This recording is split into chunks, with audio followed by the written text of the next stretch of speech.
Alright, so this tutorial will show you on how you schedule and organize your social media calendar. So, dito sa tutorial, papakita ko lang how I'm using this spreadsheet. So, I create content directory for every client para alam ko kung ano yung mga content na meron sila. One strategy to make sure na laging may content si client is you have the database of long-form content. So, pag sinabing long-form content, yan yung mga articles o kaya yung mga videos and podcast. So, anything na more than 3 minutes or mga anything na long written form, those are what we call long form content.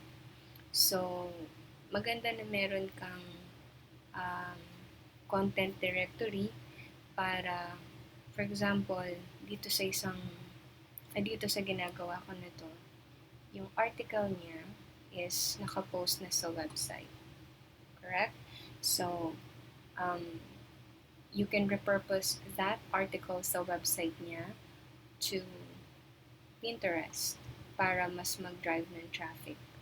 Right? So, dito sa example ko, this is the content directory. And then this is the Trello board. So, this is just, a normal Trello board. Meron akong queue, merong drafts queue, may scheduled queue, tapos kung ano na yung mga done. Right? And then I just click here sa calendar kapag mag-schedule ako. So, dito makikita nyo that may mga tapos na. Yan yung mga may slash. Right? So, I'm creating the April content for Pinterest. So, yung article na na-publish sa website, you can repurpose that and create a Pinterest post. So, dito, you will see, this is the the Pinterest account of my client. So, na-schedule ko na to. So, I have like one week of content already scheduled. So, you can schedule 1 week or 1 month, depende sa kung anong availability. So, sa akin kasi marami pa kaming article na hindi pa napapublish. So, I can just go ahead and schedule this. So, how do I schedule it? Is I just go dito sa Trello board. So, itong buong month na to, ng April, lalagyan ko na siya ng laman. So, 5 brands with best marketing tips. Ito na yon. Right? So, 5 brands. So, this is infographic, Pinterest. And ang status niya is drafts. Kasi, hindi ko pa siya nagagawa sa yung pinaka graphic niya. So, kailangan siya naka-draft. Kapag queue, ibig sabihin nagawa ko na, na-schedule ko na, actually hindi to queue, publish na to, tapos na to. Alright, so yan, publish. For example, here, April 10, naka-queue na yan. Ibig sabihin, nagawa ko na, na-schedule ko na. Right? Kung naka-draft ka pa or under revision or hindi pa na-approve, yan. So, going back dun sa ginagawa natin, so, i-schedule ko lang 5 brands. So, this is April 17. Okay? So, April 17. I highlighted ng red para ko siya, when I pull up the calendar and mag-scroll ako, alam ko ito yung mga gagawin kong graphic. Right? So, I also want to discuss discuss here about, kung mapapansin nyo, Tuesday, Thursday, and Friday lang ako nagpo-post. It's because I've checked the Google Analytics of our website, and ganitong araw usually nagvi-visit yung mga audience namin. So, depende sa data na meron kayo, dun kayo makakapag-decide kung ano yung magandang araw at oras mag-post. Okay? So, dito din makikita nyo na every Wednesday nagpo-post ako ng LinkedIn. Okay? So, as of the moment, yung LinkedIn is hindi pa siya nagagawa. So, hindi ko pa siya na-schedule.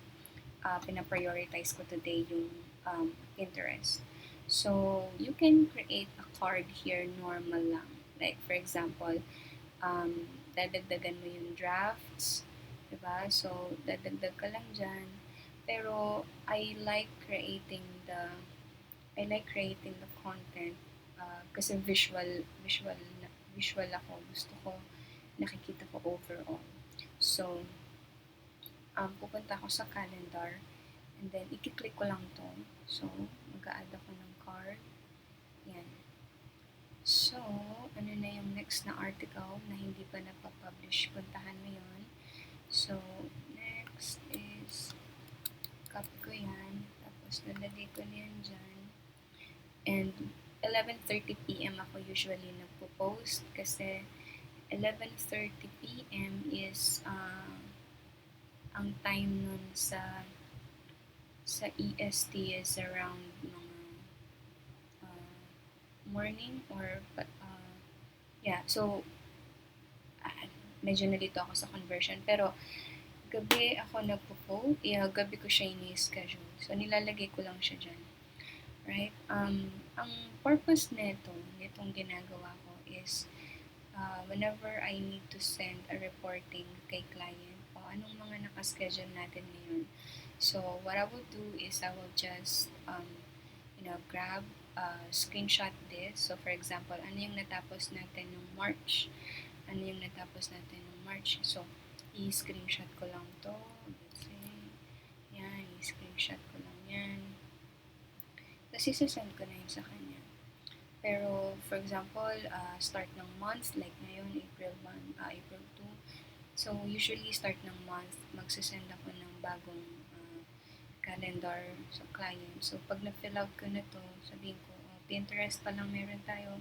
We need to create LinkedIn and Instagram. So, yan. So, screenshot ko lang din yan.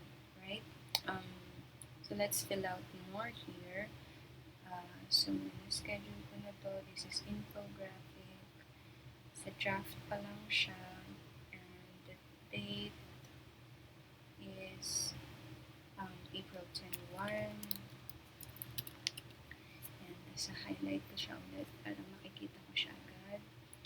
And then, ito. So, that's just, really the process para ikaw ay gumawa ng social media calendar. So, for those of you na first time sa Trello, you may want to, get familiarized first how to use Trello. And then, pagka wala ka nito, I can share this spreadsheet para it could be your guide. Then you can just remove the data. Pero yeah, this is a blog content directory na super important if you want to repurpose content. Mamaya ipapakita ko sa inyo ano pa yung laman nito. So, may mga ako dito. May mga iba pa. Meron ako dito for LinkedIn, meron ako dito for Facebook and Instagram. Kasi, ang pinaka... Okay, 12:23. So, let me just finish this quickly here. Nasa last article na ako. So, April 24, add card, and this is Pinterest. Okay. Yan. So, meron tayong 3 weeks, actually 4 weeks na content. 30 days content. Not really 30 days content, but 30 days from March 31 to April 24. Um, Meron kang 1, 2, 3, mga 12 na content. So, um, i- i-schedule mo lang yan. Tapos, April 23 and April 24. Yan. So, mark lang yan para alam mong gagawin mo siya. So, kami ni client, we actually use um, like ito. So, this is a template. This is a Pinterest template. So, ginagawa ko lang dito, I open this sa um, Photoshop and then ibahin ko to. Ibahin ko yan.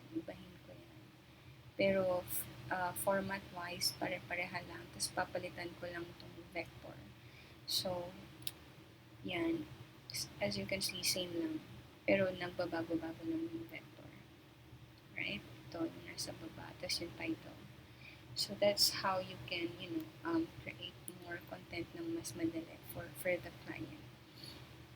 Ngayon, discuss ko sa inyo dito bakit importante yung content directory.